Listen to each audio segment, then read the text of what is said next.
What is good, people? Welcome back to the channel. KG is back, and it is time for the Leeds United versus Swansea match preview. Yes, club football is back, and it's here for a long time. Beautiful stuff. Cannot wait to get this section of the season up and running. There's a whole collection of games. Love it, love it, love it. It's good to be back. Good to be back live as well. So shout out to everyone that will join me live. And if you haven't caught it live, just catch the replay after, and salute to you as well. Before I get into it, like the video, subscribe, of course, as well. Drop your comments as well and your score predictions, because I'm going to roll this all into one.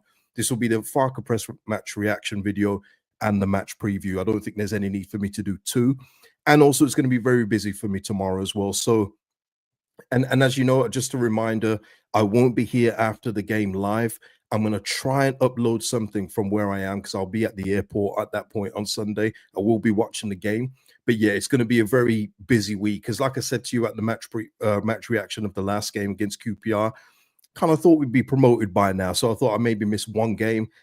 Going to be potentially missing three. I won't be missing three. I will be back for the Saturday, but it won't be straight after the game. It will be later on. So yeah, it's all mad. But guys, stick with me. And once I'm back from holiday next week, it will be all systems go. I promise you. Annabelle in the house. Hey KG, great news about Largy. It's brilliant news, absolutely brilliant. Matt C saying great to see you back live, KG. Salute to you, man. Salute to you. Lewis saying live from the skies. Not quite, but I'm gonna try. If there's a quiet place in the airport, I may try and get my reaction out there. Won't do nothing mad like tapping toes and say something crazy. Well, depending on the result, people. Depending on the result. Nah, not sunny. I don't do sunny. No. Go in Paris, man. Go in Paris. And shout out to you, Sean saying morning, Cage. I assume it's morning where you are, morning, afternoon, night, wherever you are. And listen, shout out as well to, who is it? Oh, gosh. What is your name? Shouldn't forget this. Let me just get this up. Dave Webster, thank you so much as well for the super thanks on the last video, Dave. Much appreciated. See ya, listen, people. Let's go. Deshaun in the house. Salute to you, Deshaun. There wasn't a lot from the press conference today, which is why I'm rolling this all into one as well. There was good news though, real good news in terms of all our international players came back fit. He did have a bit of reservations about Max Verver playing a full 90 minutes. He would have preferred him to play a little less, which kind of shows you just where Max is. And he didn't have a reaction to his knee, but they are managing his recent injury very well. But he'll be available again on the bench like he has been in the previous games. The best news, though, like Annabelle said, is that Largy Ramazani is back. Now, he won't be starting the game on Sunday, but I believe he will be coming on at some point and over the next two games in the next 6 days. So that's great news, because Ramazani, as for me, has got that dynamism that can just unlock a door. He's good. His long range shooting is good, but also that relationship he's built up with Nanto was blossoming so well before the injury, and I want to see them pick it back up. I want to see them pick up where it left off and just go on a tear, because I feel like he's capable of doing so. So great news with Ramazani being back. Kind of thought he looked all right. I don't know when that event was with Pascal Strauch and think the JD Sports thing. Could have been recent. I don't know. If you went, let me know. But yeah, he looked like he was moving around a bit better in that one. So yeah, Largy being back is absolutely huge for the squad. Never mind just the first 11, because now you're pushing down one of the players that have been starting onto the bench, which only makes this team even stronger than it was before. And it's been strong even with all the injuries, in my opinion. So this is just great news all around. CM just saying here, hey KG, great content, mate. Keep up the great work. Salute to you. Thank you for that. Matt saying the unpredictable Farker 70-minute sub could be. I don't know, Matt. I think he may just get the 10. I think he may get the 10. I don't think it's going to be the 20, but it all depends on the game state, doesn't it? But hopefully we're in a decent position against Swansea by then, and we'll talk about that in a bit. Lewis saying here, the jersey in the background pick is so good. Yeah, listen, I had to restore the fit. Just a bit of Champions League team. I just had to get them up. I've had them up in the recorded videos, and with Batty looking over basically the picture that you see on the front there. But yeah, I had to get the squad back in there, man. Why not, man? Restore the feeling, man. Just show where we can go again, or where we're striving to go. Champions League with that quality of player. Let's go. Let's go. Let's have a look. Lewis here also is saying here, I'm not excited to see our lone player on the pitch. Who's that? I don't know who you're talking about. Am I missing something? Am I missing something? Let me know. Let me know. But basically, anyway, with that, Ramazani's back. Unfortunately, though, I was going to discuss in this video about starting Isaac Schmidt for this game because I think that we should be on the front foot against Swansea. He's going to be out. He's going to miss with a minor hernia operation. He's expected to be back in training next week, which is a shame, man, because it would have been perfect, people. 2 games left of Firpo suspension. Schmidt coming in for this game and then Luton on Wednesday to say, hey, I'm here and I'm ready to play. You can trust me whenever Firpo or Bogle is out, I can come in. And he's unfortunately picked up another injury, which in Daniel Farke's defense is kind of what he was talking about when he was publicly talking about Schmidt, in that he's had setbacks, he's had colds, he's had little injuries here and there, and also his training level, in Daniel Farke's opinion, hasn't been good enough. And this was going to be the perfect opportunity, but now, due to no fault of his own, obviously, he's going to have a hernia up, and he'll be back next week. In terms of the hernia up, all I'll ask is that they just manage it better than they did Jorginho and not bring him back too soon. I think it was clear with everyone with a pair of eyes that Jorginho was nowhere near fit when he came back after whatever his hernia up was. So hopefully that, the new team now, it's a new medical team, isn't it? Hopefully they'll manage that better and we get Isaac Schmidt back. But I do think, with all the rumors that we're hearing about Leeds United eyeing a left back in January, I don't think there's any smoke without fire with that one. I do feel that that one could be true. I don't know how you guys feel about that, but it would not shock me if we go in for another left back and all of a sudden Schmidt is probably out on loan somewhere until he gets a permanent move elsewhere if Farke's still here. Because I don't know, I just get the feeling that the full trust isn't there with Daniel Farke and Schmidt. And even though he had a real good cameo against QPR, was it against QPR, wasn't it? I still don't know if the trust is going to be there. And these kind of things, even though hernia isn't his fault, it doesn't help his cause after everything that Danny Farke said. So I do think that the left back talk could be genuine.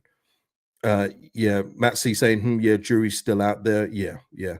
And Vega here saying Pascal's was clearly mismanaged. That was just atrocious, wasn't it? And that's why you always took it with a pinch of salt when they said, yeah, they'll be back after the next international break. It's like, oh yeah, okay, I'll wait until I see it. And that's why when they were saying about Dan James being back after the next break from the last one, I said, all right, wait until we see it. But thankfully, DJ was back, wasn't he?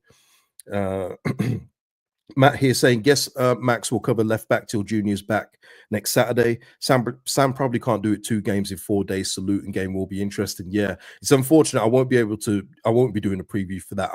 I'm gonna try and do some content while I'm away, but doing a preview, I don't think is gonna happen. I'm gonna be real with you. I can only be honest with you people, all right? Okay, this is not a business trip. This is pleasure. All right, I deserve this, man. But listen, yeah, I don't know if Sam can do two games in that short space of time.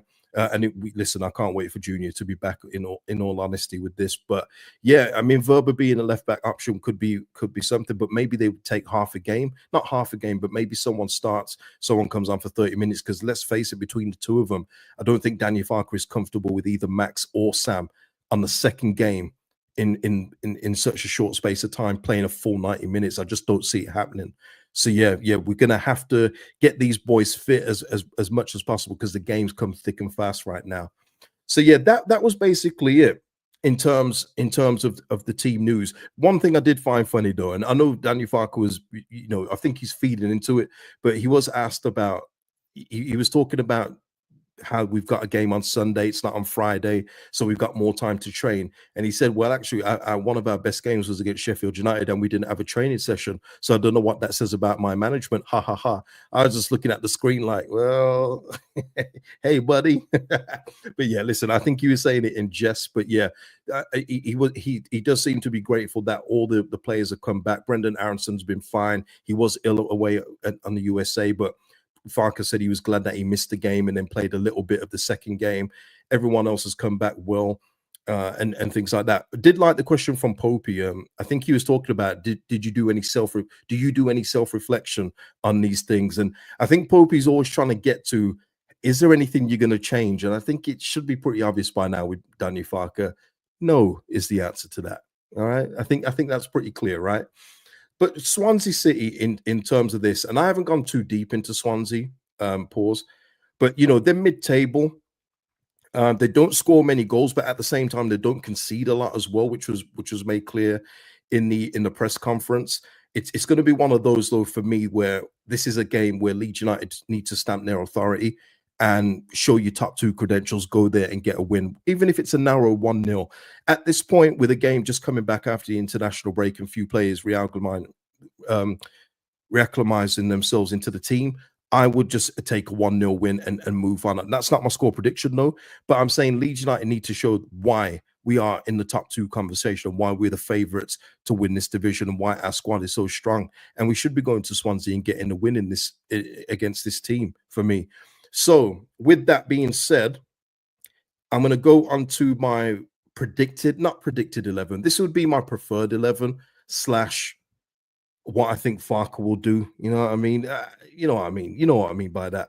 Now, I was going to go with Darlow in goal just because of his performance for Wales. But listen, let's get Meslier in there. Let's hope we can surround him with a lot of protection, get him another clean sheet. Let's get that transfer value up for January. Let's go. Let's go. So listen, Meslier, stay in goal. Okay, cool. Obviously, by default, it's going to be Byram at left back for this one. If Schmidt was available, I would have put in Schmidt, as I do think that it would have been a great game for him to start in, but he's not available, so it's a non-conversation. Strout Roden to continue that partnership at the back with Bogle as well at the right back. Don't know if you guys have seen Jayden Bogle's comments on a podcast recently. Obviously, he's going to say that Leeds United is the biggest club he's played for and everything else like that. But he's also been speaking, I think it was BBC, talking about how the room is just a winning mentality room. And there's no need for people to shout at people. People know when they've messed up and everything else like that. It's just a real, accountable room, which I absolutely love to hear. You guys know, I think there's been a lack of accountability, especially with the old guard being here, where everyone is just fine with losing, which absolutely sucks. And it seeps into the fan base. Even Jayden Bogle was talking about the fan base's expectations to win. I would say when you speak to fans like I do with you guys, that's not always the case. But I understand what he means in terms of the pressure on the football club, the expectation. And it was real good to hear that from Jayden Bogle, who's only been here for a short time. So it does show you that the culture for me has changed with the changeover from the old players into the newer ones. And it's good for me to hear. Honestly, it really does. Yeah, Matt C saying footballers' comments need to be taken with a shovel of salt. 100%, Matt. But like the ones where you're saying this is the biggest club I've played for. Yeah, I mean, you're not going to say it's not, are you? That just put you on the back foot with the fan base. But yeah, it's more the intricate details that he was giving out that I actually do like in terms of accountability and stuff like that. I do love to hear that stuff from footballers. I really do.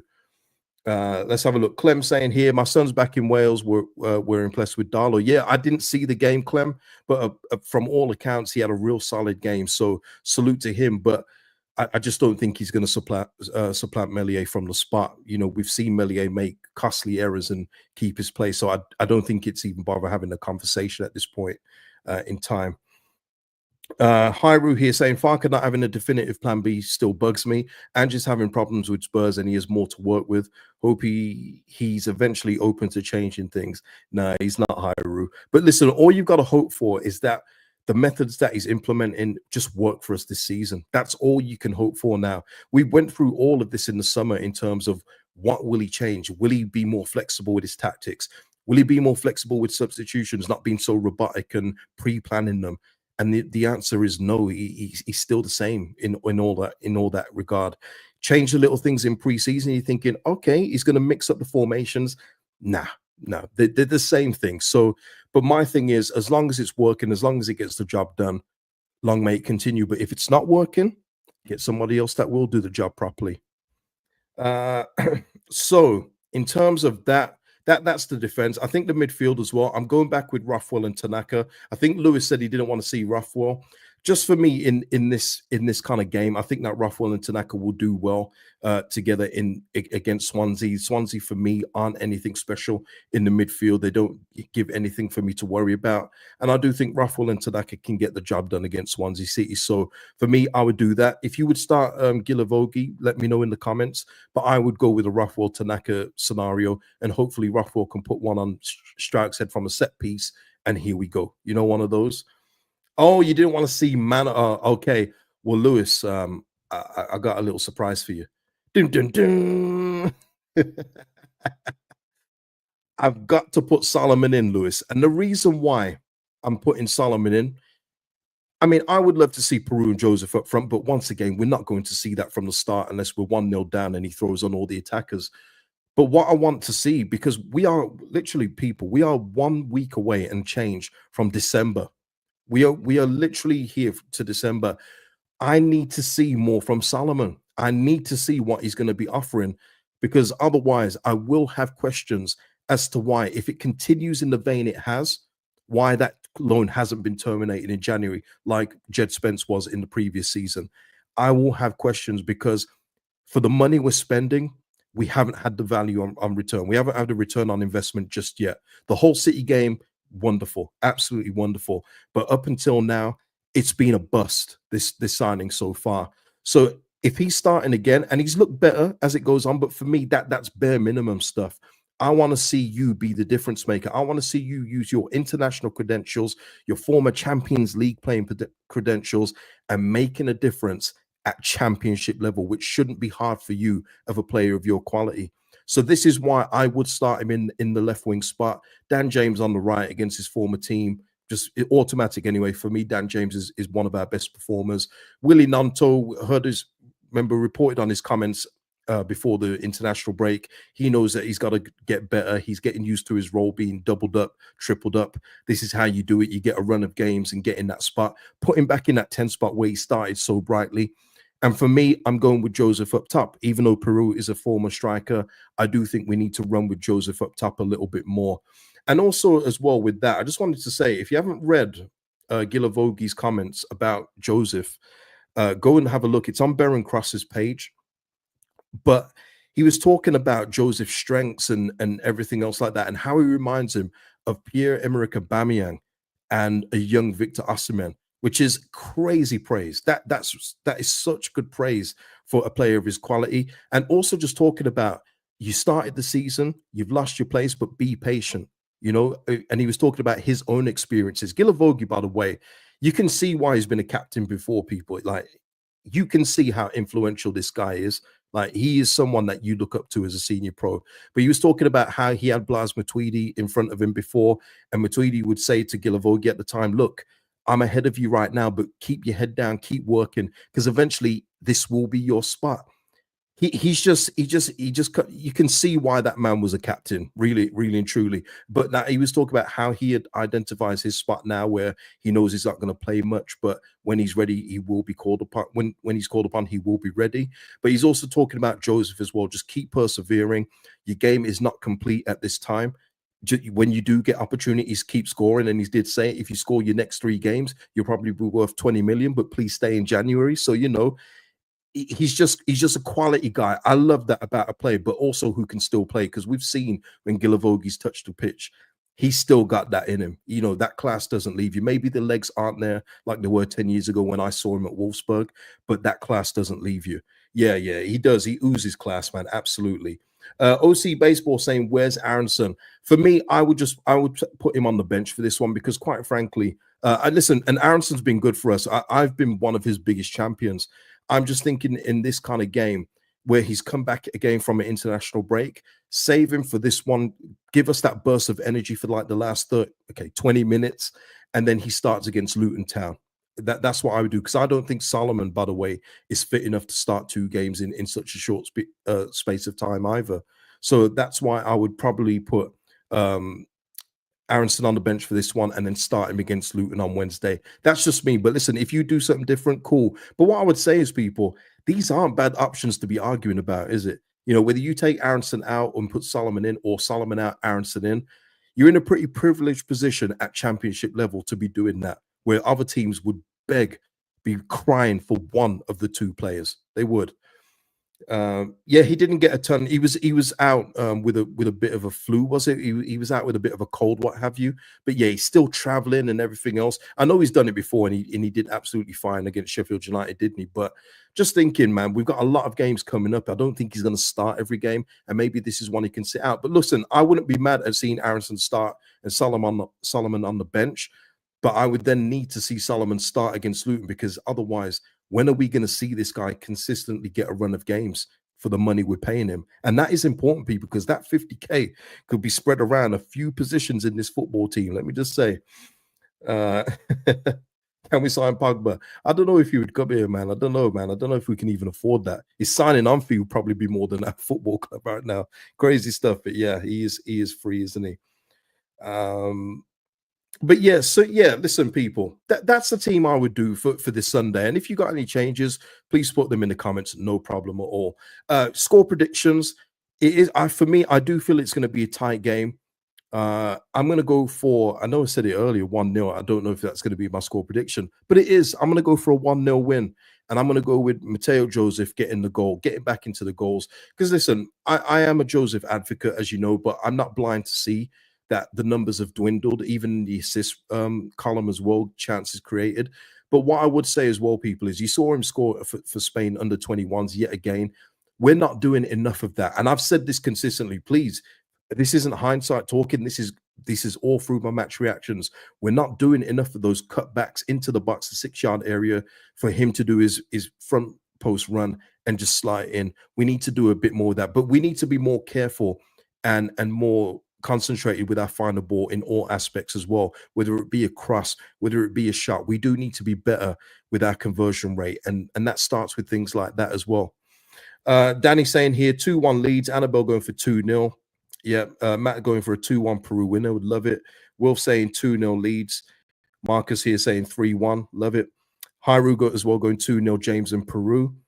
And Matt C saying here 3-0 Swansea are more toothless than Beardsley.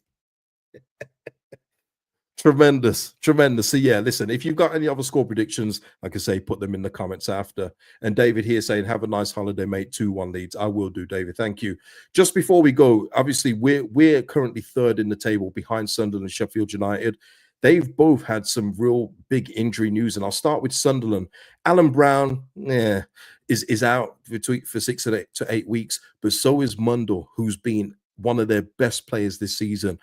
Chris Rigg is obviously their jewel of the crown, but Mundo has been absolutely brilliant on that left wing for him, and he's going to be out for what looks to be up to 2 months. So that is going to have a real big impact on Sunderland. So we'll see how they cope. And also Sheffield United with some absolutely huge news with Oliver Arblaster. It looks like he's going to be out pretty much for the season. And obviously, as you know, I watch a lot of Sheffield United. We talk about Harmer, you talk about O'Hare, but this kid has been absolutely brilliant in midfield for them. He does a defensive midfield role, but will get forward and score a goal too. And I think Brentford were even looking at him possibly for a January move. That's obviously going to be put on ice. He's been brilliant for them. So someone else is going to have to step up for him. Maybe it's going to be Peck, but Arblaster is absolutely brilliant for them, and that's a big miss. So I think he's going to be out for the season. So we'll see how Sheffield United cope without him in the upcoming games. Tanya here, I think Tanya is an Israel fan as well. Solomon played well for Israel in the international break. Good. We'll bring it on to the Leeds United stage, Solomon, and then we don't have to have these conversations anymore. And that's what I want, because I do believe I batted for this guy. I said, as long as he's fit, he will be a difference maker at this level. But so far, that has not been the case. So yeah. But yeah, and H just saying here, just to end the video, great news on Ramazani. Absolutely brilliant. People, that is the video. I hope you've enjoyed it. Like I say, I will not be here live after the game. I will try and get a reaction out if possible. But listen, stick with me, put your notification bell on so you know when I've uploaded. And yeah, people, put your comments, preferred 11s, score reactions, score predictions, I should say, in the comments below. And I'll see you in the next one, people. Peace out. Au revoir, as Matt says.